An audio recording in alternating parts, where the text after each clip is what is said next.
Madame, Monsieur, bonsoir. Bienvenue dans ce journal à la une de l'actualité.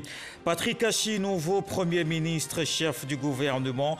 Le président de la République, Alassane Ouattara, nommé aujourd'hui au cadre du pays.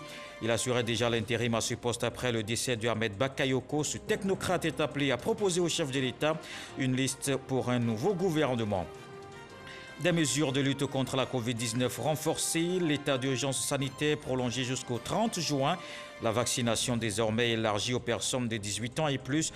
Le Conseil national de sécurité réuni ce vendredi. Cette réunion a analysé la situation sécuritaire et sanitaire.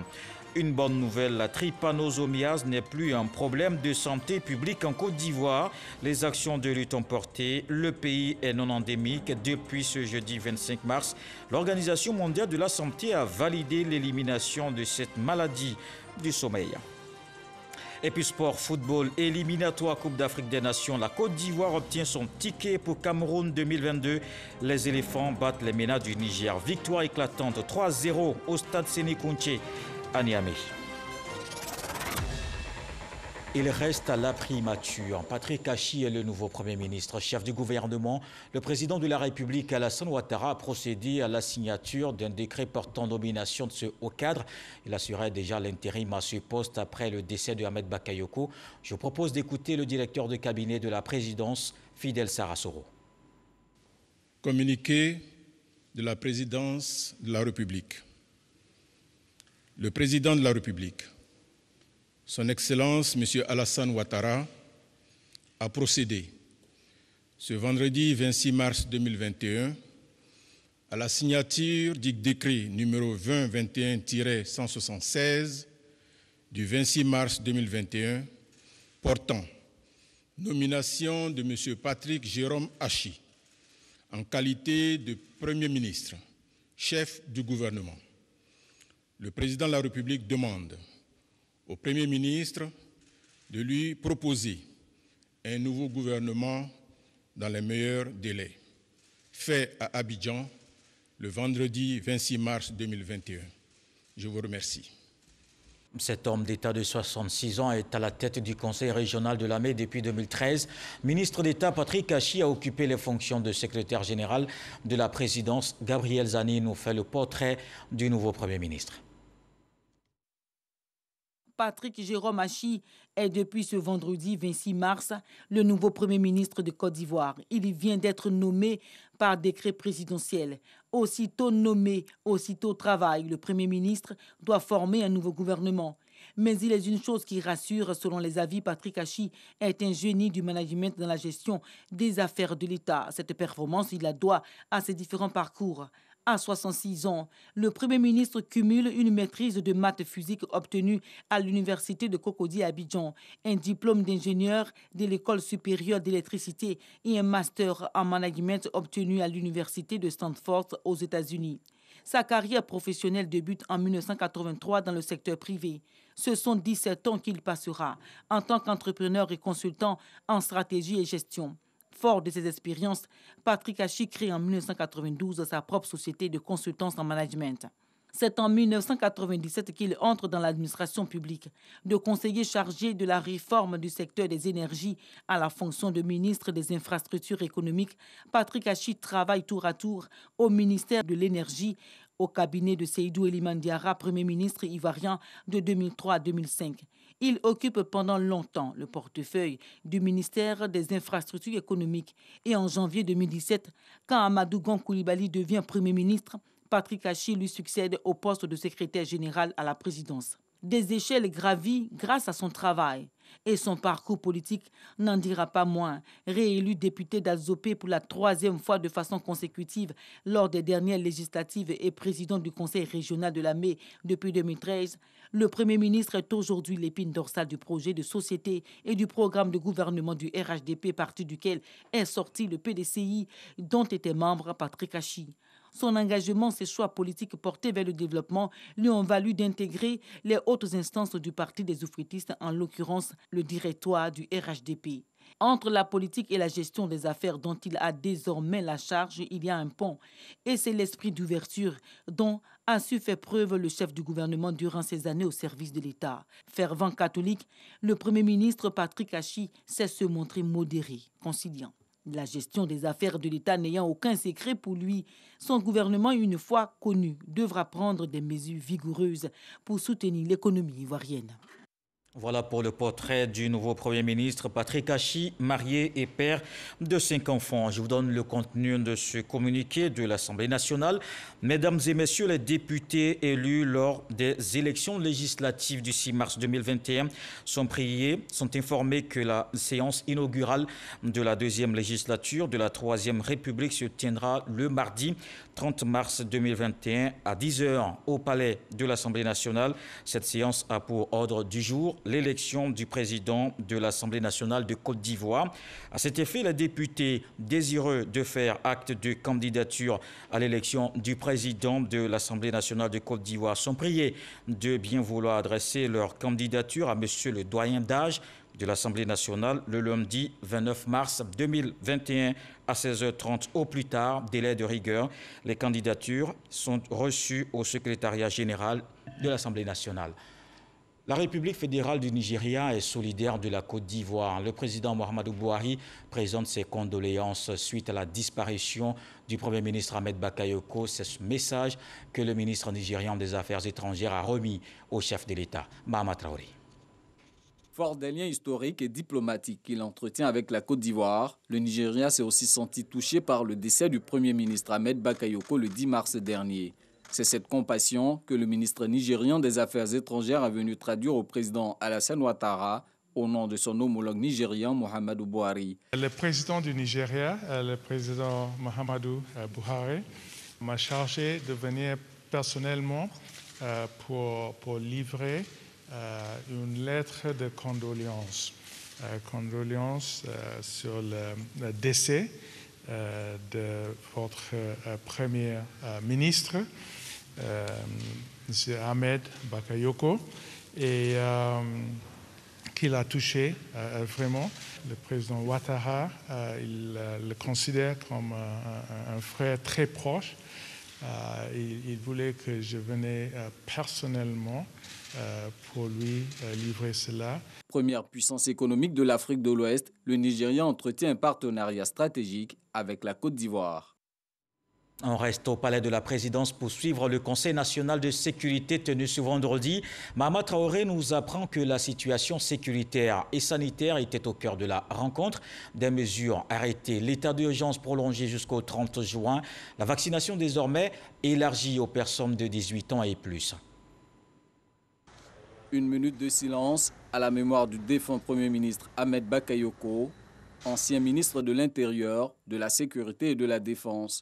Le Conseil national de sécurité et CNS rend ainsi hommage à un pionnier de la professionnalisation des forces de défense et de sécurité et de l'amélioration de la situation sécuritaire générale en Côte d'Ivoire ces dernières années. Pour l'ordre du jour de cette session, il a porté sur 2 points majeurs que sont la situation sécuritaire générale et l'évolution de la pandémie de Covid-19.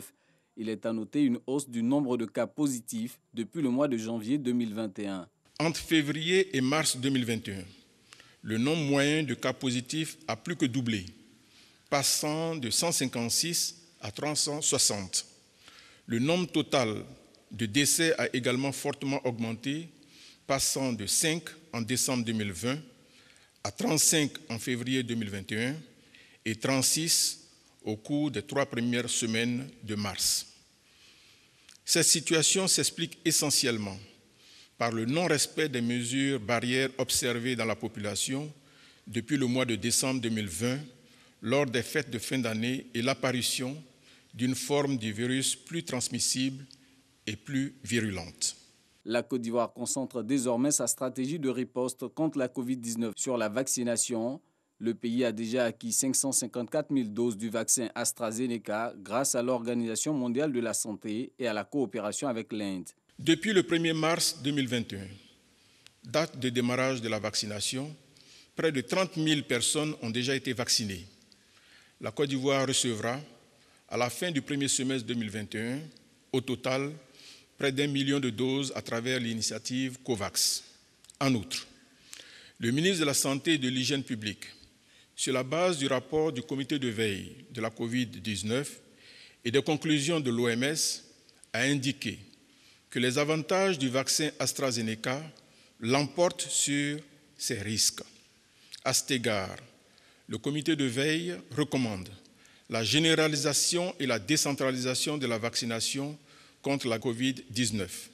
Afin de juguler la crise sanitaire liée à la COVID-19, sur proposition du comité de veille, le Conseil national de sécurité, après analyse, a décidé des mesures suivantes. Prolonger l'état d'urgence sanitaire jusqu'au 30 juin 2021.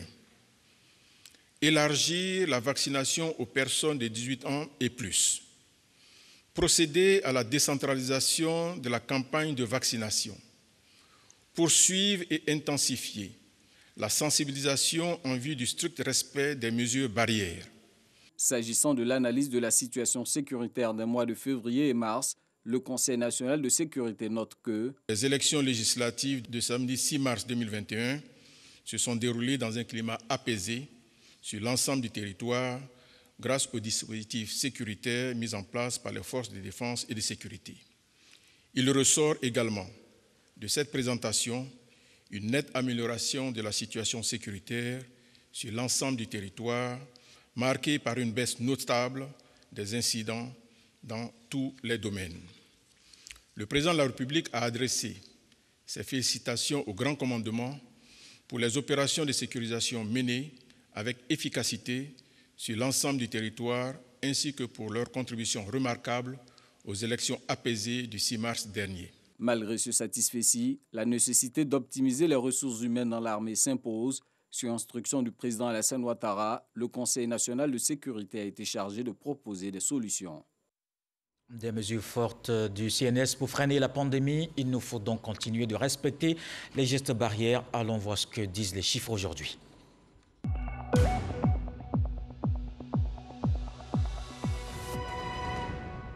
Voici les chiffres de ce vendredi. 394 nouveaux cas de Covid-19 sur 4914 échantillons prélevés, soit 8% de cas positifs, 449 guéris et pas de décès. La Côte d'Ivoire compte donc 42 468 cas confirmés, dont 38 246 personnes guéries, 229 décès et 3 993 cas actifs. Le ministère de la Santé rappelle que la vaccination contre la pandémie se poursuit au Parc des Sports de Treichville et les autres centres ouverts à cet effet. La vaccination qui reste un moyen sûr de prévention contre la pandémie, le ministère de la Santé multiplie les campagnes de sensibilisation. Eugène Akaouli a expliqué au patronat ivoirien l'urgence et surtout l'importance de se faire vacciner. Les médecins d'entreprise édifiés sur l'efficacité du vaccin AstraZeneca. Walter Amadou Ouattara. La Confédération générale des entreprises de Côte d'Ivoire, c'est 3500 entreprises de tous les secteurs confondus avec plus de 400 000 travailleurs. Des travailleurs exposés à la COVID-19 qui méconnaissent pour la plupart les informations relatives à la vaccination. C'est donc un échantillon parfaitement représentatif de ce monde de l'entreprise qui s'est réuni aujourd'hui à l'occasion de cette rencontre d'échange. Nous sommes tous au courant des informations qui circulent sur l'efficacité des vaccins en général et sur celui en particulier produit par AstraZeneca. Cette question, il faut le dire, préoccupe aussi également, bien entendu, les travailleurs du secteur privé. C'est pour leur apporter des éléments de réponse que le ministre de la Santé et de l'Hygiène publique a tenu lui-même à prendre part à cette conférence sur la situation réelle de la maladie à coronavirus en Côte d'Ivoire et sur la campagne de vaccination. Il faut faire confiance au vaccin que nous avons, AstraZeneca. Nous sommes aujourd'hui une quinzaine de pays africains éligibles au mécanisme COVAX à qui il a été donc alloué ce vaccin. Et dans aucun de ces pays, on nous a signalé un décès dû à AstraZeneca. Ça veut dire qu'il n'y a pas de risque majeur, alors qu'au quotidien, on enregistre des décès pour ceux qui ne se sont pas fait vacciner. Au total, nous sommes un peu plus de 27 000 personnes vaccinées. Nous sommes donc dans la bonne direction. Très sceptiques à leur arrivée, des participants affirment avoir été édifiés. AstraZeneca qu'on a en Côte d'Ivoire et tout le monde sait ce qu'on dit de ce vaccin. Donc on a beaucoup d'appréhension, mais cet après-midi, je pense que mes appréhensions se sont dissipées avec les explications et puis les mots rassurants du ministre de la Santé. Je vais me faire fort de transmettre le message, sensibiliser le plus de mes collègues pour qu'on puisse tous se faire vacciner pour éviter la Covid. Parce qu'en fait, je veux qu'on vive longtemps. La campagne de vaccination anti-Covid-19 a été lancée le lundi 1er mars dernier. Les gendarmes, eux, adhèrent à la campagne de vaccination contre la Covid-19. À la caserne d'Agban, le service de santé a démarré l'opération. Les doses de vaccins administrées en présence du commandant supérieur, on le verra avec Abou Sanogo, le général appelle ces hommes à se faire vacciner. La gendarmerie nationale mène le combat contre la Covid-19. La vaccination de ces hommes contre la pandémie qui a débuté depuis le 9 mars dernier se poursuit à la caserne d'Agban. Un acteur de sécurité. C'est un vaccin sûr, donc j'incite les Ivoiriens et les militaires, les enseignants, tout le monde à le faire. C'est en présence du commandant supérieur de la gendarmerie nationale, le général de corps d'armée Alexandre Apalo Touré, que les gendarmes bénéficiaires prioritaires ont reçu les doses du vaccin britannique AstraZeneca contre la Covid-19. Les chefs ont montré la voie à suivre. Il faut absolument que nous qui sommes au contact de la population, nous soyons les premiers à avoir cette protection pour ne pas effectivement mettre la vie des autres en danger. Étant gendarme, je côtoie la population et il est important pour moi donc de me faire vacciner parce que je ne sais pas qui je côtoie. Le commandant supérieur de la gendarmerie nationale, Alexandre Apalo Touré, a expliqué à ces hommes l'urgence qu'il y a à se faire vacciner. Les ragots vous diront que ce vaccin n'est pas bon. Ce qui nous concerne, c'est la vie de nos médecins ici. Je vous demande de vous engager rapidement dans ce chemin de vaccination. Parce que vous savez que nous sommes dans un métier de contact. Vous contrôlez les papiers des gens, vous parlez avec des personnes et vous touchez des personnes, vous retournez ensuite, quand je dis vous, je parle de moi aussi, nous retournons ensuite dans nos familles. Donc, non seulement cela nous expose, mais cela expose aussi nos familles. Puis d'ajouter. Son Excellence, Monsieur le Président de la République, chef suprême des armées, autorise que nos familles soient vaccinées. C'est pour cette raison que je vous enjoins à respecter de façon scrupuleuse cette consigne, à vous faire vacciner en même temps que vos familles. Il n'y a pas de temps à perdre. Il faut le faire le plus tôt possible. Tour à tour, les gendarmes présents se sont fait vacciner. Notons que la vaccination a débuté à la gendarmerie nationale le 9 mars dernier. Et le général de corps d'armée Alexandre Apalo Touré a reçu sa dose de vaccin le 11 mars dernier. Une autre lutte qui, elle, a porté ses fruits aujourd'hui, c'est la fin de la trypanosomiase en Côte d'Ivoire. Depuis ce jeudi 25 mars, l'Organisation mondiale de la santé a validé l'élimination de cette maladie du sommeil comme problème de santé publique. L'annonce officielle faite par Eugène Akaouélé, le ministre de la Santé. Des détails avec Franck Adio. La Côte d'Ivoire n'a enregistré en 2015 que 9 cas dépistés positifs de la trypanosomiase dans les 2 derniers foyers endémiques constitués par les localités de Bono et de Saint-Fra. Et depuis lors, tous les districts sanitaires de Côte d'Ivoire ont rapporté moins d'1 cas pour 10 000 habitants par an sur la période 2015 à 2019, résultat de l'engagement du ministère de la Santé à travers le Programme national d'élimination de la trypanosomiase, une performance qui amène le gouvernement à engager un dossier auprès de l'OMS afin d'être classé désormais pays non endémique. Les activités humaines qui entraînent les modifications écologiques profondes, telles que les déforestations agricoles et des forêts, constituent des facteurs favorisant l'apparition justement de la trypanosomiase humaine africaine. Une maladie est considérée comme éliminée lorsqu'on parvient à arrêter sa transmission et à en annuler l'incidence dans une zone géographique bien définie, grâce à une action délibérée. Pour ce qui est de la trypanosomiase humaine africaine, et selon les recommandations de l'Organisation mondiale de la santé, elle est considérée comme éliminée lorsque la prévalence passe en dessous de 1 cas pour 10 000 habitants pendant au moins 5 ans. Et le pays endémique est invité alors à transmettre à l'OMS un dossier de demande de validation de l'élimination de la maladie en tant que problème de santé publique. La procédure marche. La lettre de validation du dossier est remise par le représentant de l'OMS en Côte d'Ivoire au ministre Eugène-Aka Awele, à charge d'annoncer officiellement la bonne nouvelle. La lutte contre la THA a pris la dimension d'une lutte contre la pauvreté, dans la mesure où plus de la moitié de nos frères et sœurs, acteurs de nos économies, sont loin des grandes voies de communication, là où s'arrête la route. Fort heureusement, les efforts de mise au point des tests de dépistage rapide, l'affinement des tests de confirmation et surtout la mise au point de nombreux médicaments pour la prise en charge des malades avec moins d'effets secondaires nous ont conduit inéluctablement à l'élimination de la trypanosomiase humaine africaine. Le ministre a salué l'appui de la France et exhorté tous les acteurs impliqués dans cette lutte à œuvrer efficacement à l'éradication totale de la maladie du sommeil d'ici à 2025. Des attestations ont été remises aux acteurs chercheurs et pionniers de la résilience de la Côte d'Ivoire face à cette maladie dont l'agent pathogène est la mouche tsetse. Et la bonne santé, c'est aussi consommer des aliments sains. Cette alimentation saine passe également par de bonnes pratiques de culture jusqu'aux assiettes.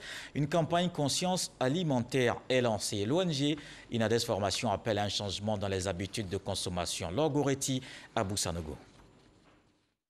L'alimentation est un droit humain, mais manger sain est un choix du consommateur. Mais pour manger sain, les aliments doivent être de bonne qualité avec moins de substances chimiques. De choisir un aliment et de le consommer, pour nous, constitue un acte citoyen. Et à l'intérieur de cet acte-là, il faut sentir la nécessité de choisir des aliments qui garantissent la santé et la préservation de l'environnement. L'alimentation est au cœur de ce panel. Des échanges entre chercheurs, producteurs, agriculteurs et associations de consommateurs afin de promouvoir une agriculture moderne sans l'utilisation de produits chimiques. En groupe, en communauté, en coopérative, en organisation de producteurs, on peut faire plus, mieux organiser et également défendre les intérêts de ceux qui produisent, qui pendant des siècles, malheureusement, l'agriculture n'est pas une agriculture pro-pauvre. Donc nous devons changer ce paradigme-là, passer donc d'une agriculture de subsistance à une agriculture moderne, attractive et qui nourrit son homme mais qui le rend également riche. C'est un devoir pour nous tous ici, et moi en tant qu'ambassadeur, de soutenir cette cause et d'essayer d'avoir un impact sur les producteurs, essayer d'avoir un impact sur les décideurs, essayer d'avoir un impact aussi sur cette jeunesse. Cette campagne est une initiative d'Inades Formation. Elle vise à œuvrer pour un changement de comportement. Inades Formation veut contribuer à la concrétisation du droit des populations à une alimentation suffisante, saine et durable dans les pays africains. Et l'actualité, c'est aussi cette belle opération de la police nationale. 21 enfants burkinabés sauvés des mains des trafiquants. C'était dans le département d'Aboasso. Ils étaient convoyés pour servir de main-d'œuvre dans des mines clandestines de la région du Sud Comoé. Ces enfants remis au consul général de l'ambassade du Burkina Faso, Mamadou Kwasi. Le gouvernement ne baisse pas les bras dans la lutte contre le travail et l'exploitation des enfants. 21 enfants dont l'âge varie entre 14 et 18 ans ont été interceptés le 6 février dernier à Aboasso à bord d'un car en provenance de Korogo. Ces enfants sont tous originaires du Burkina Faso. Ils sont transportés pour aller travailler dans des mines clandestines dans la région du Sud Comoé. Ces enfants avaient déjà travaillé à Korogo dans une mine. Et puisque les activités ne marchaient pas, ils venaient sur Aboasso pour aller éventuellement travailler dans une autre mine et dans d'autres plantations agricoles. Alors l'équipe, après avoir mené les investigations, 4 trafiquants ont été mis à la disposition du parquet d'Aboasso. Logés par l'ONG Côte d'Ivoire Prospérité, basée dans la commune d'Abobo, ces enfants ont reçu la visite de la ministre Ramata Oli Bakayoko, accompagnée du représentant de la première dame de Côte d'Ivoire, Dominique Ouattara. Cette visite a été mise à profit pour remettre officiellement ces enfants victimes de traite et d'exploitation au consul général du Burkina Faso en Côte d'Ivoire. Le diplomate burkinabé s'est réjoui de la bonne collaboration entre les deux États. Nous avons essayé d'identifier les familles d'origine au niveau du Burkina Faso. Et je vous avoue que ce qui est édifiant, il y a certains parents qui ne savaient même pas que les enfants étaient là. Et exprimer leur joie de retrouver leurs enfants.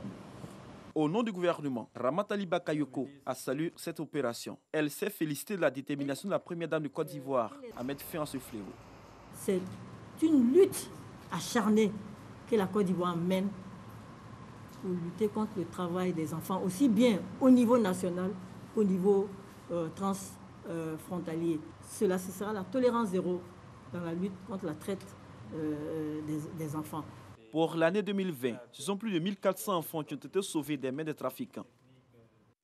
Une action que l'on peut inscrire dans le cadre de la coopération transfrontalière entre la Côte d'Ivoire et le Burkina Faso après la signature de l'accord cadre en juillet 2019, place à sa vulgarisation. Les commissions nationales des frontières des deux pays expliquent le contenu aux autorités administratives, forces de défense et de sécurité, guides religieux et leaders communautaires. On fait le point de la rencontre avec Clément Boko. Le préfet de la région du Bunkani et le gouverneur de la région du sud-ouest du Burkina Faso en visite officielle à Bayelbouo, Mosibougou, Nassatenga, Doropo et Kalamon. Des zones frontalières où la non-matérialisation de la frontière a occasionné bien de déficits. Les émissaires de la Commission nationale des frontières de la Côte d'Ivoire et celle du Burkina Faso n'ont pas manqué d'exhorter les populations à la cohabitation pacifique. Comme il est dit au niveau donc de nos commissions nationales de frontières, il y a une seule phrase à retenir. Au-delà de nos frontières, restons frères et sœurs pour notre propre bien-être. Le plus important pour les populations, c'est simplement la satisfaction de leurs besoins au quotidien, notamment les besoins sociaux.